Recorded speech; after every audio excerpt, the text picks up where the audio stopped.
One show, one drink, part of the What We Watch When We Drink podcast from the Booze Dancing Entertainment Network and the unofficial podcast of the 2022 Winter Olympics. Gentlemen, how are we?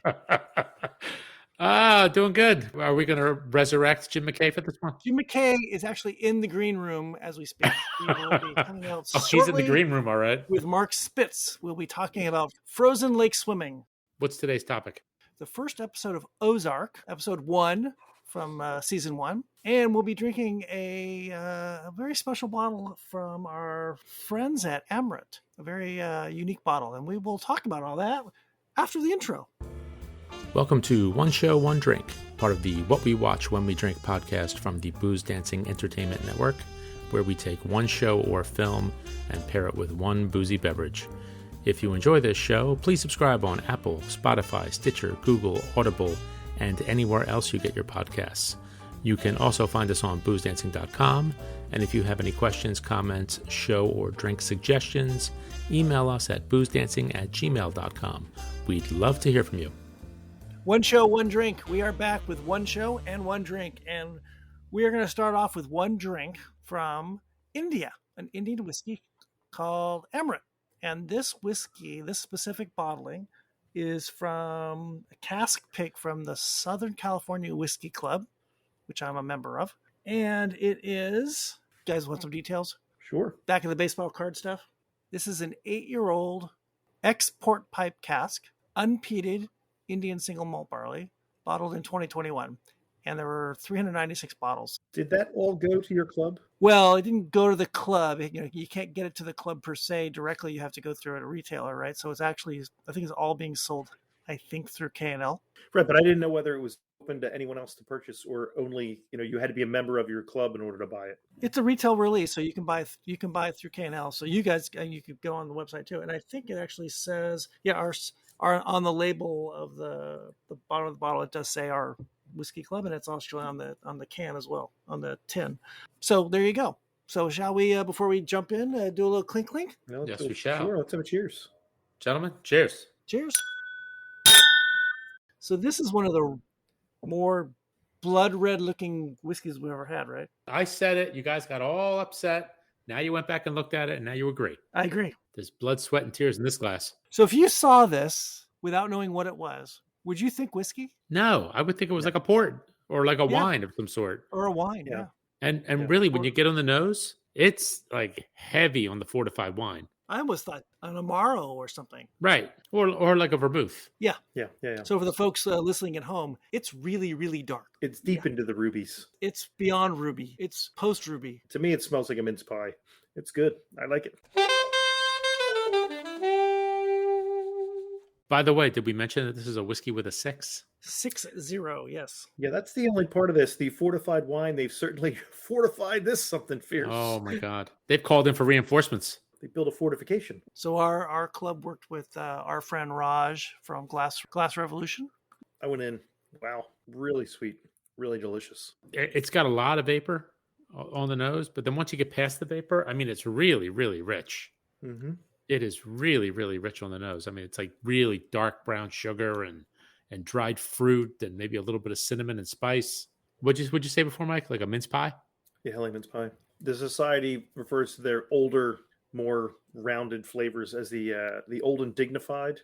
This certainly tastes older than 8 years. This is a really good whiskey. Funny you said that. I was just looking at the K&L website because it's still on the site. They still have bottles in Hollywood and San Francisco. It says here, 8 years in the heat in Bangalore is like 30 plus in Scotland. Yeah. This whiskey, more so than even the Oloroso bottle exclusive for K&L, is reminiscent of the other great tropical malt producer, Cavalon. The sheer extraction that's been achieved both from the wood and the wine is simply not possible in the Scottish climate, and ultimately this is the closest thing to any of the Taiwanese cask-strength whiskeys that we can get right now. So there you go. That is huge. This is like the old, library leather chair kind of flavors you're getting. This is a really good, nice whiskey. That is big. It's big. It's bold.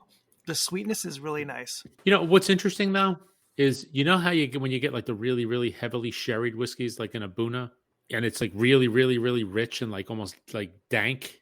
Yeah. This isn't like that. it's got the ABV and all that. It's got the heat. But in terms of the flavors, it's a little bit more light and wispy. Like it's rich and fruity, but it's not overbearing. Do you know what I mean?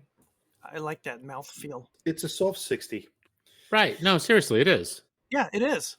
You're right. And if you add a little bit of water to it, I think then you start to get more like the caramels and the vanillas, and some of that comes out. Right.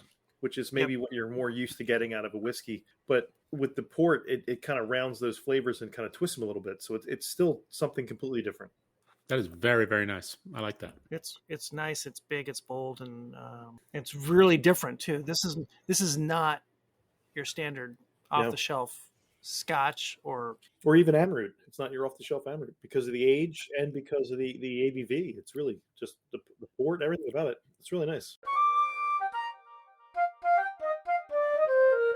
All right, we got whiskey in hand, so let's go and go to Missouri. Or let's start in Chicago. We're going to go and meet the Byrd family, episode 1, season 1 of Ozark on Netflix. And we meet the Byrds, Marty, and what's his wife's name? Wendy, and their 2 kids, Jonah and Charlotte. Right? Yep. Marty has a company with a partner, and the same day that they're looking at space, Marty also is finding out that his wife is having an affair, and they want to make this big decision on moving, or his partner does, into this big location overlooking the city. It's gorgeous, and do we know what they do? They're financial advisors. Yeah, they're like certified financial planners. They're portfolio managers. They're asset managers. And Marty is a savant of software and money and things, and we learn more about that later on. And they mentioned at one point when he was meeting with, when he finds out that his wife is cheating and he's watching the video of her having sex with her lover, and he's I guess doing the soft sell on this one couple, and then his partner comes in and kind of like speeds up the process a little bit. Yep. I guess they handle like a big medical practice. Yeah, he says they do 73% of Northwestern's physicians. Right. Oh, Northwestern University. Northwestern, which is probably so, like what, over 1,000 doctors. So, well, if they're actually doing this, you don't know. Well, no, I'm saying, but it would be an enormous practice. If they had that many physicians, it could be like into the thousands of doctors. Right. And they say this to some poor couple and say, we're kind of closing it out, but if you gave us like $5,000 right now, we'll let you in. Just cash or card, you can charge it. Whatever. From that interaction, you get a sense really early that, without knowing much about Marty, the partner's a little bit scummy. Yeah. Bruce seems like a little boiler roomy kind of guy. Bruce doesn't seem like he's always on the up and up. He's the hard sell. Marty's like the soft sell with the facts and figures, and he's probably the guy doing the work. Right. In terms of the investments and actually managing the money. So things change pretty quickly. That night, Marty gets called to go meet his partner in a trucking company office. We find out that the trucking company and Bruce has been skimming money from a Mexican cartel, drug cartel. You guys can fill in some blanks here. Yeah, and what they do, they use the trucking company to transport the money. And they go from place to place, and then they pick the money up. And Marty does his magic by taking the money, moving it around, cleaning it, keeping his little cut, and then laundering it back to these. Now, the guy who's up here is not the head of the cartel, but he's kind of like the right-hand man. Yes. And it's Del, and it's played by Issei Morales. And his name's Mr. Del Rio. So they call him Del, yeah. And Mr. Del Rio takes things very seriously about what's gone on, and death ensues, I would say. Well, first he tells the little story about his father. Yes, the long story about his father. And this wonderful woman who worked for us for 15 years. I was a young kid. We called her Aunt Carlotta. And Aunt Carlotta got caught taking $5 out of the register. And what should we do? And the owner of the trucking company says, you put her on probation. And Bruce says, well, 15 years and it's just this one time, I let it slide. You just let it slide. And when they get to Marty realizes that this is not really the answer to the question anybody wants. And he blows up on the guy and says, you're coming in here and you're acting as if we've done something, and we haven't. And then the body count ensues because apparently they have done something and he's not in on it. Well, what's funny is that they mentioned, that it's not like there was an actual physical count. They were going by weight. There was so much money going back and forth that they estimated the weight of what the money was on the truck and kind of did a rough estimate of, what was it, $8 million? Based on the amount of gas that goes through and the distance traveled, they could figure out how much money was in it. So that just goes to show you how much money's floating around. Lots of people leave this, the mortal coil. Most importantly, Bruce, Marty's partner. And Mr. Del Rio gives Marty another chance. First, when Bruce leaves this mortal coil, he confesses, and the Mexican cartel enforcer thinks $5 million is missing, just as a round number. And he tells him it's 8, and he tells him that they've been stealing for 3 years. So it gets to be even more of a bind, where his partner, who's his buddy, and he's been with him forever, he now finds out he's been stealing for 3 years from the business. And it's a tremendous amount of money. Marty comes up with an idea. He can, keep laundering money for the cartel. And Mr. Del Rio likes the idea, but gives him a very short deadline to figure out how to do this. To kind of prove his worth, I think, and whether he can do it. This was the Hail Mary, right? He pretty much had a gun to his head. And as we learned quickly, Marty has survival instincts. Fast on his feet. Fast on his feet, comes up with an idea, and there was a brochure about the Ozarks. His partner Bruce had said he went down to the Ozarks as a vacation stop and was telling Marty that he's so uptight and he needs to unwind, and if he goes down there, it's the Redneck Riviera. You go down there, you have a good time, you enjoy yourself. And as he's telling him all about the place, what he's really telling him is the opportunity there would be to continue to launder money. Because all of these people come down there. It's all cash businesses. There's an opportunity to do something, as is Hail Mary. And then Marty is on the clock to basically clean out, get as much cash as possible. Yep. He's given a number. I can't remember the number he has to get out. And 48 hours to get the $8 million. To get $8 million out. Yeah. And then so he's got to get all the cash he can and then basically convince his family that we're moving to the Ozarks. He tells his wife, but doesn't tell the kids. And before you know it, they're going to be in a minivan and changing their entire life. This show's garnered lots of awards and lots of high praise for good reason. We haven't even talked about who the actors are. You've got Jason Bateman. He's an amazing actor to me. He's funny. He's serious. He's believable. In some ways, he's always the same character in a lot of ways. He's got this intelligence that is kind of off the charts. He's sort of savant-like. And he's almost like that in a lot of shows, but nothing ever goes completely right for him either. Yeah. Right? He wants to get to the promised land, but can't get there. He just can't get there. There's always a stumbling block. He's Job, but not Job in Arrested Development. He's really great. Laura Linney plays his wife. I'm not a big Laura Linney fan, but she's really good in this. She's really good as his wife, and her arc is interesting, and what she becomes later on in the show is really fascinating too. How her life changes with money and strength. Question for you: she knew that he was laundering money right from the beginning. Yes. I mean, there was no doubt that she knew. The kids don't know, and that was the humorous, as his little contrived part goes, where he tells her we should go to the police. Okay. You know that your husband is laundering money for the second largest Mexican cartel in the world. I am the FBI. Go. How does this go? How does this play out? And it becomes one of those like, oh, we can't go to the police. This is just everyone going to jail. And the boyfriend, when he goes to confront him and her, and the mobsters are there, and they throw him off the balcony, and he just hits the ground like a bag of wet cement. And Jason Bateman just turns it around, gets back in his car, and just drives away. By the way, what does it say about me that was the moment when I was hooked on the show? Yeah, that was great. That was just great. That got me right there. And the thing that I like about the show throughout, the show's a little ludicrous. It gets a little ridiculous at times, but you could say that about any show because ultimately it's supposed to be entertaining. But what I always like about the show is that when push comes to shove, they just blurt out the truth. Yeah. About what's going on. Like they tell the kids like within, I don't know, maybe the first couple episodes, by the way, this is what we do. This is why we're here. Yeah, this is why we're here. This is what we do. And, there's just other stuff that happens later on. We picked this first episode, and I almost wish we picked another one from that first season. The episode ends with them getting down to the Ozarks and looking out over the lake, but not getting into the world that they're getting into. What the first season is a lot about is the fish out of water scenario. You've got this family from the big city going to the Redneck Riviera, and learning Southern Missouri. to be Southern Missouri, and learning to live in this world where it's not the same.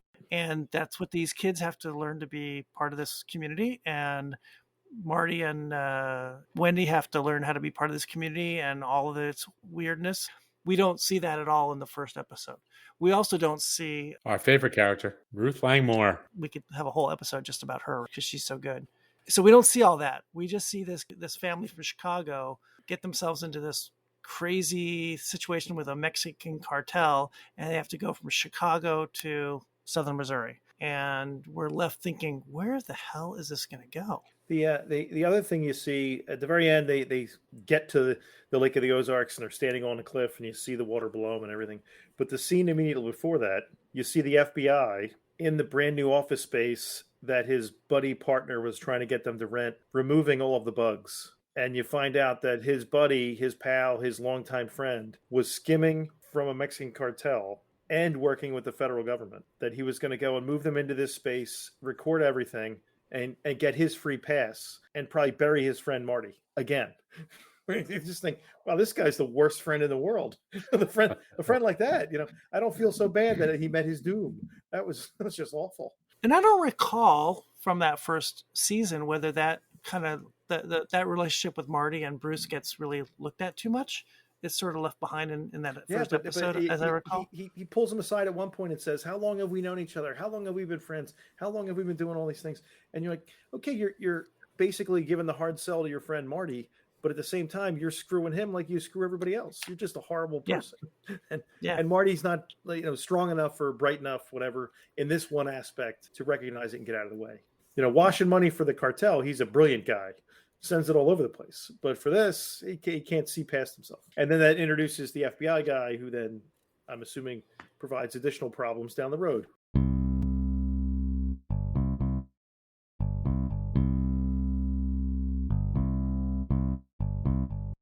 It's really good. And you don't really know where this is going to go, but you know that it's got this weird three-legged stool of Mexican cartel, Missouri, in Chicago, and it doesn't make any sense, at least initially.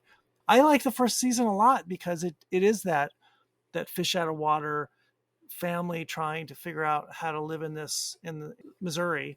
The kids don't want to be there. They all kind of don't want to be there after a while, but they know they have to be there to get this job done so they can escape the cartel. And it's not easy. And I like that kind of stuff. You have to kind of deal with this adversity of living in a place you're not used to for Dad's job. Spur of the moment. As is usually the case, when they're the fish out of water, they assume they know more than the folks that they're going to be living with. Everyone's less sophisticated than they are. And they're not. Not to spoil it, but I was watching a couple episodes later, and he's talking to this guy where he would like to kind of be I think he calls himself an angel investor, where he's just pumping some cash in to fix these businesses up and make money. And the guy's like, come on, man. I know you're trying to launder money. This is what it's going to cost you. The moral of the fish out of water story is that everyone's the same everywhere. It's the same, no matter where you go. Maybe this place has trees and you have skyscrapers. Change of scenery. A little more grass. What's interesting, though, is that it's not filmed in the Ozarks. No, where's it filmed at? It's filmed in Georgia. It's filmed outside of Atlanta. There's so many tax breaks in Georgia for filming. So that totally makes sense. Jason Bateman is so good in this. He's just so good. And he's such a great comedic actor. You see little bits of his humor every once in a while, but he's playing this thing pretty damn serious because he has to. And it's a drama, but there are little bits of dad humor. There are little bits of Jason Bateman that come out that, the funny guy. And it makes me love him as an actor even more so after watching that first episode again. Well, it's funny because a lot of folks always compare it to Breaking Bad, but I'm like, he didn't break bad. He was always bad from the beginning. There was no change. Now it's just either how to keep going or how the hell to get out. Yeah. There's no turn. He was already turned. He's turned. And now you're right.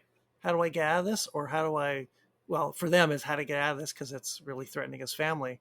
and the stakes are really, really high. What's his name is very good too. Simon Morales. Yeah, he's really good. He's really, really good. Because he's believable. He's not just a thug. He's smart. He's running the business. He's not going to get the wool pulled over his eyes. The one scene, he tells him, get me $8 million in 48 hours. And he does. He gets $8 million in 48 hours. And he's like, okay, there's your money. And he's like, all right, now I want you to take it. I want you to go down to the Ozarks and I want you to wash it for me. And he's like, but it's already clean. Yeah, I want you to wash it for me. Well, you're going to lose 15% to the groups and you're going to lose 25% in taxes. Okay, I want you to wash it for me. But I'm intrigued, is what he said. I'm just intrigued. I want to see if he can do it. He's like, is it a story? Did you just make something up? Is this your Hail Mary? I want to see this actually happen. And the guy's willing to lose $3.5 million just to be like, I want to see what happens here. Because to them, $3.5 million probably isn't a whole lot of money. I just want to see what happens. The whole premise behind it's really, really interesting. And Bateman, for being the actor, he's also the executive producer and the director for the show. And he gets nominated for several Emmys for all three things, as the producer, as an actor, and he wins one as the director. So he's pretty good. He's a 5-tool player. He does it all in this series. I just can't speak enough about him. He's just really good. Speaking of great, do we like this whiskey? I do. I like it a lot. This was a great pick by your club. It is muy caliente. Es muy grande. Think they serve this at the Missouri Bell? Maybe. Wait, that's later. That's down the road. Spoiler alert. They would have purchased 3,000 bottles of it, and there were only 396 to start. So the invoice would have read something else. And Ruth is writing zeros on all the bottles. Yep. Marty. Yeah, it's good. I love Ruth. Ruth is the best. Well, we definitely need to revisit. We need to put this on do. We got to go back to Ruth. Future episode and find a good one with Ruth and just explore the world of Ruth Langhorne. Yeah. She is... It's Langmore. Langmore. Julia Garner. I don't know what else she's done, but she is just so good in this. It's crazy. Hey, she's from Riverdale, New York, where my daughter goes to college. Well, she was in The Americans too, remember? She was in The Americans. That's right. Yeah. Oh, that's right. She was good in The Americans. She was great. And who doesn't love The Americans? Wow. I got to say, I was not to go off topic, but I was reluctant to watch that show, but I'm glad I did. Americans? It's very, very good. Yeah, it's a great show. It's really great. Americans might be a good one to revisit. I'd love to see the last episode again. Oh. So good. So, anyway, Ozark. Season 1, episode 1, really good. We enjoyed it. If you haven't seen it yet, jump in on that. It's really great. It's a fun show. This is a fun whiskey. This was a fun little chat. Amrut, the export pipe single cask for the Southern California Whiskey Club, limited edition. As Ange said, it looks like a bottle of coagulated blood. It tastes better than that, though. Let me ask you one thing. How much coagulated blood have you tried? Black and white pudding is pretty delicious. I live in the shadows. I'm just saying. He lives in the shadows. He lives in the shadows. So, yeah, I mean, the whiskey is delicious, by the way. It really is good. It really is. How many Glencairns? Future sponsor of One Show, One Drink. I think it's a 5. I think so, too. 4.5, 5. It's a solid. That's close. Yeah. And it's still available for those listening. There are still bottles available at K&L Wines. So you can just hop on there, and if you want to buy a bottle, buy a bottle. K&L Wine and Spirits, future sponsor. Future sponsor of One Show, One Drink. That's right. And with that in mind, Ange, why don't you tell everyone at home listening where they can listen again? All righty. So you can find us on Apple Podcasts, Spotify, Stitcher, Audible, Google. And, if all that fails, head on over to boozdancing.com. You could find us there. And if you have any drink, show, cocktail, whiskey suggestions, want to say hello, want to send us some whiskey, want to send us some screeners so we can review that, go right ahead. boozdancing@gmail.com. We're here for you. One show, one drink, one coagulated blood. Blood. Blood. Gentlemen, always a pleasure. Cheers. Cheers. Cheers.